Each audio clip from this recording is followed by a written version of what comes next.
Hello and good morning, everyone. My name is Amanda, and I am the Community Outreach Coordinator here at the Missouri Poison Center.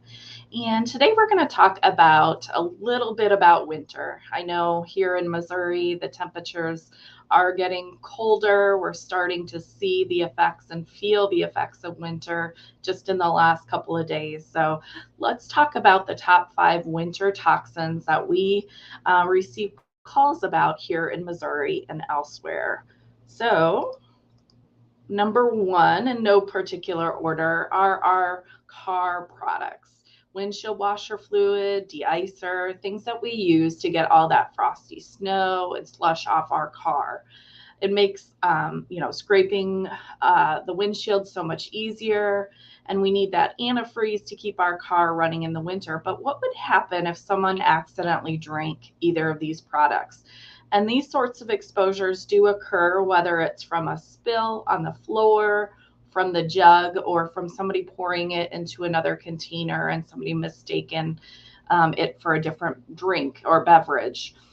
These common automotive products contain very toxic substances, toxic alcohols, in fact, which are ethylene glycol and methanol. And both are incredibly dangerous alcohol substances that can really cause a severe poisoning if somebody gets too much of these products. Their job is to prevent the liquid from freezing and melt the ice that has accumulated, but they're much different than the other types of alcohol that we're familiar with, of course, like beverage alcohol or alcoholic drinks.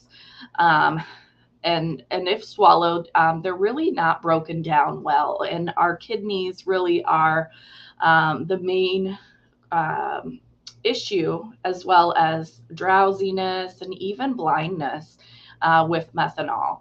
And so just depends on the formulation and the amount, how much of a poisoning risk there is. And so it is important anytime exposure to one of these products occurs that we reach out to your local poison center, give us a call and let us help you through it.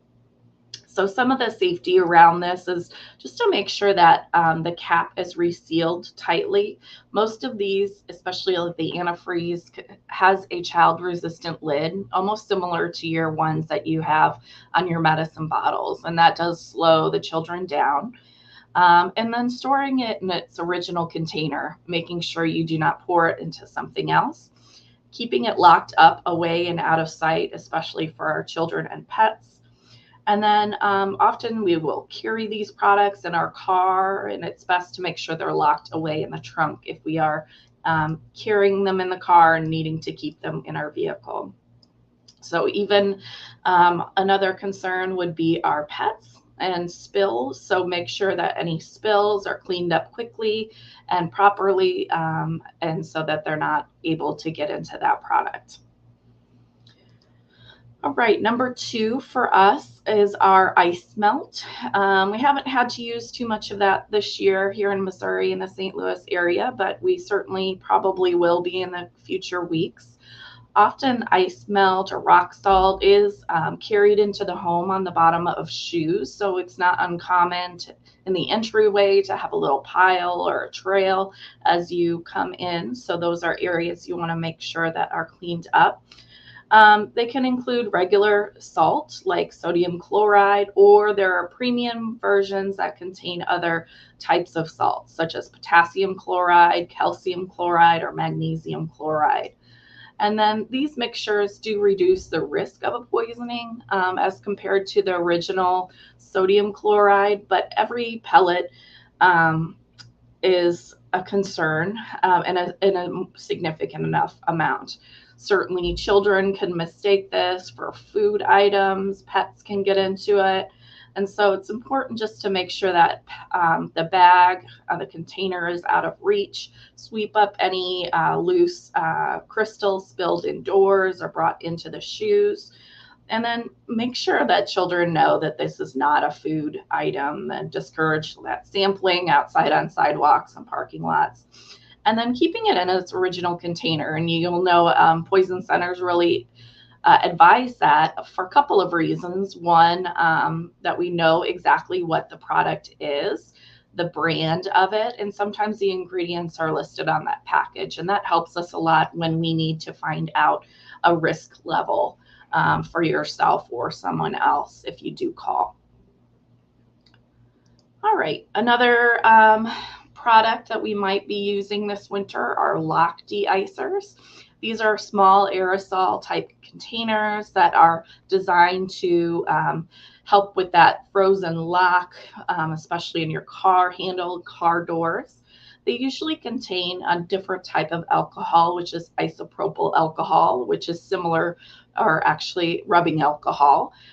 It is upsetting to the stomach and cause vomiting. And these products are highly flammable. So, you know, these little canisters can be dangerous if fire is an issue. There's also the risk of eye exposures because of the spraying of these. Sometimes there's bounce back and spray or overspray. And of course, as with anything poisoning, it depends on the amount. A single spray or a taste of this is not going to be an issue, but in larger amounts, we can see more serious effects. All right, let's move on. And this one is quite a big topic, carbon monoxide. In fact, January is the month that has the most carbon monoxide poisoning deaths. And so we do want to really make sure that during the winter months and prior to the winter, we make sure that everything is in working order. We have new batteries. We test our detector or alarm and make sure it's in good working order.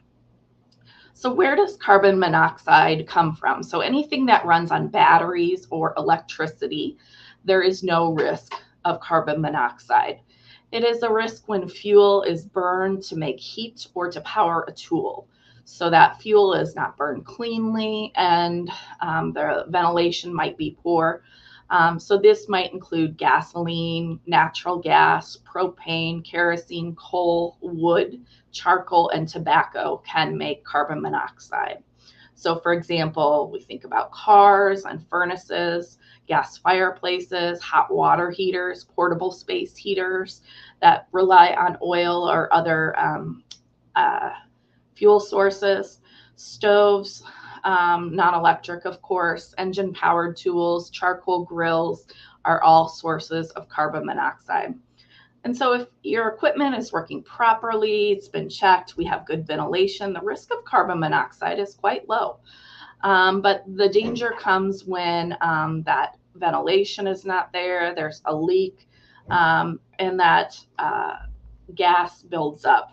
So for example, you know, barbecue grills, you want to make sure, of course, anything like that is used only outside so that the buildup of carbon monoxide is out into the outside air. Also, things like our portable generators, if we have a winter storm, need to be free and clear of the home, you know, 10 to 20 feet, as well as not used in the home. Another exposure we hear from time to time is about our cars. We often have attached garages, and sometimes, especially with the newer cars that are keyless, key fobs, things get accidentally turned on or left on. Many cars are quite quieter than they have been in years past, and so you may not realize it's on. The garage door is shut, and in that attached garage to the home, there can be a concern with leaking of carbon monoxide. Also, we're turning on our heaters for the first time and using additional fuel sources. So just really be aware of any of these dangers. Symptoms of carbon monoxide kind of mimic some of the things we're seeing out there in illness. Fatigue, headache, dizziness, upset stomach like vomiting, severe pain or pressure in the head. And unfortunately, too much can cause somebody to pass out or become unconscious. And children and pregnant women, older adults are at more risk of serious carbon monoxide poisoning than healthy adults. So it's just awareness of this. Make sure that You can protect your family by putting a detector in at least one of the bedrooms that is used by an adult, and really trust that alarm. If it goes off, don't automatically assume it's a battery or a air issue. It's best to immediately leave the house, call the fire department or gas company, and have them check the home before you re-enter. And don't use anything that runs on an engine or burns fuel inside the house except for appropriate appliances.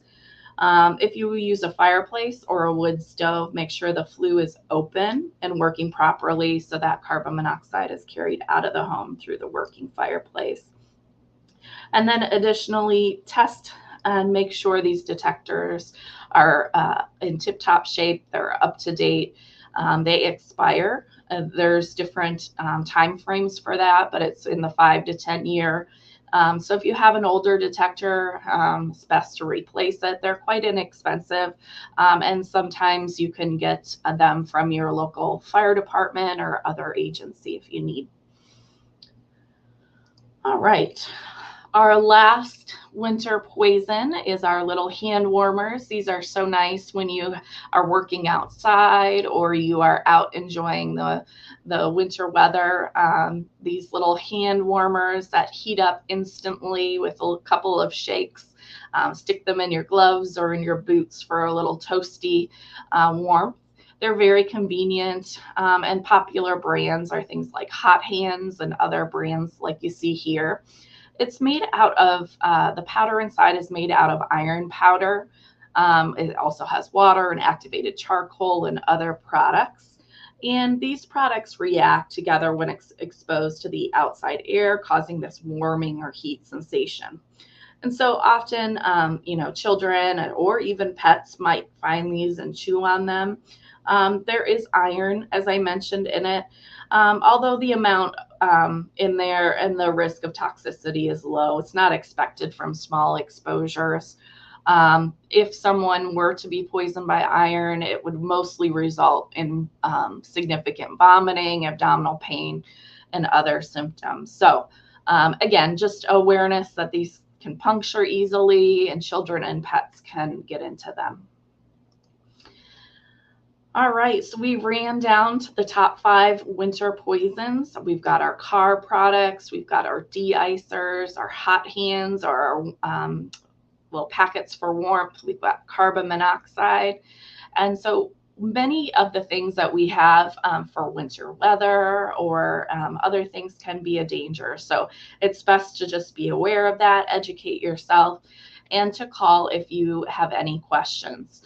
I would really encourage you to save the poison helpline in your phone today. In fact, you can do it right now. It's 1-800-222-1222, and that will get you to your poison center. So here in Missouri, you'll get to the Missouri Poison Center. It's a national number. It's toll-free. It's confidential. You can reach a registered nurse or a pharmacist within 20 seconds. Very quickly, you'll get very expert advice, information for a possible poisoning. And it's okay to call and ask questions as well. If there hasn't been an exposure, but you're concerned about something, a product, its safety, or other things related to a possible poisoning, feel free to give us a call. We're there to help anytime. Just a reminder, we are open 24 hours a day, 7 days a week, including our upcoming holidays. So feel free to reach out to us to make sure your future holiday and every day this winter is healthy and happy. Give us a call, 1-800-222-1222.